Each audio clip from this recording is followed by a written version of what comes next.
চারশো DYFI ni luaji jangbai rajakhor agulini badargar amchani simi nagal jula jura khlai jaka kaisirali manjaka DYFI হাস্তে committee ni tangphang no printemno kobite kubun adangro মানুষের বাড়িতে ঢুকে বলছে 50 লক্ষ টাকা দিতে হবে নয়তো গুলি করে হত্যা করা হবে এটা এই রাজ্যের শাসক দলের কালচার এটা এই রাজ্যের শাসক দলের সংস্কৃতি এটা এই রাজ্যে ছিল না এটা নতুন ভাবে আমদানি হয়েছে অর্থাৎ এই রাজ্যে থাকতে গেলে এই রাজ্যে আপনাকে যদি বাঁচতে যদি চান তাহলে আপনাকে বিজেপিকে টাকা Ashlo DYFI Hasra Committee ni tangphang nobaron deb gok sanari thangi shaka ha kotoni shiklarok jungzarok laijak nei abai kinu central government corporator rok ni faising na hare debo ha kotorno shuklogi tangka hanei গোটা দেশের যুবরা আক্রান্ত দুই কোটি বেকারের চাকরির কথা বলে সরকারি কেন্দ্রীয় সরকারের মোদী 12 বছর অতিক্রান্ত আজকের বাস্তবতা হচ্ছে ভারতবর্ষে বেকারত্বের হার সবচেয়ে বেশি স্বাধীনতার পর আমাদের দেশের মানুষ আজ সবচেয়ে বেশি মূর্খ মানুষে পরিণত হচ্ছে দেশের সরকার মোদী আর অমিত শাহ তারা শুধুমাত্র আদানি আর আম্বানির স্বার্থে নীতি গ্রহণ করে এই দেশের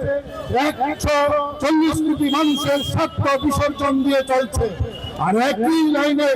আমাদের রাজ্যের বিজেপির নেতৃত্বে সরকার গত দিনে বিপ্লব আজ মানিক শাহর নেতৃত্বে একের পর এক সিদ্ধান্ত গ্রহণ করছেন যে সিদ্ধান্তের ফলে এই রাজ্যের বেকার যুবকদের স্বার্থ সম্পূর্ণভাবে বিসর্জন হচ্ছে বেকারদের হাতে কাজ নেই মানুষের হাতে পেটে খাবার নেই পাহাড়ের মানুষ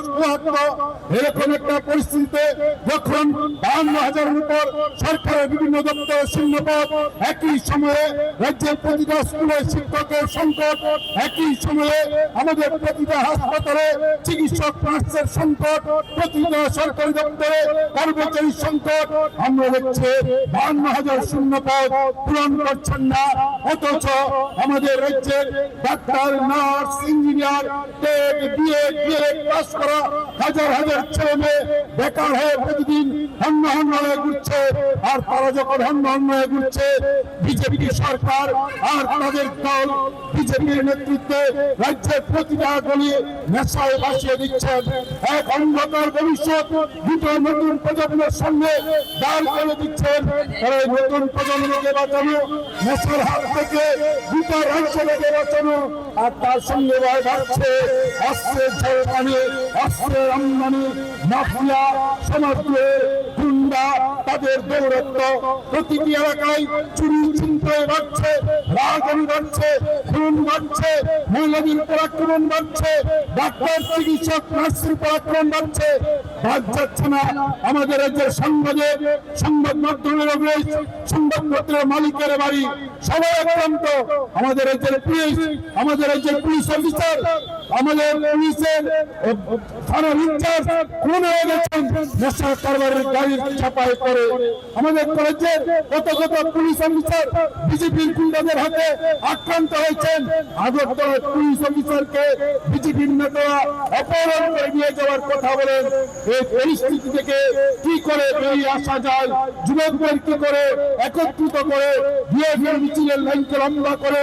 এই রাজ্যের দুঃশাসনের অবসান ঘটানো যায় সেই নিয়ে ডিএফআই মুক্তি নিয়ে কমিটি আগামীকাল আলোচনা করবে আর সেই বার্তা নিয়ে আজকে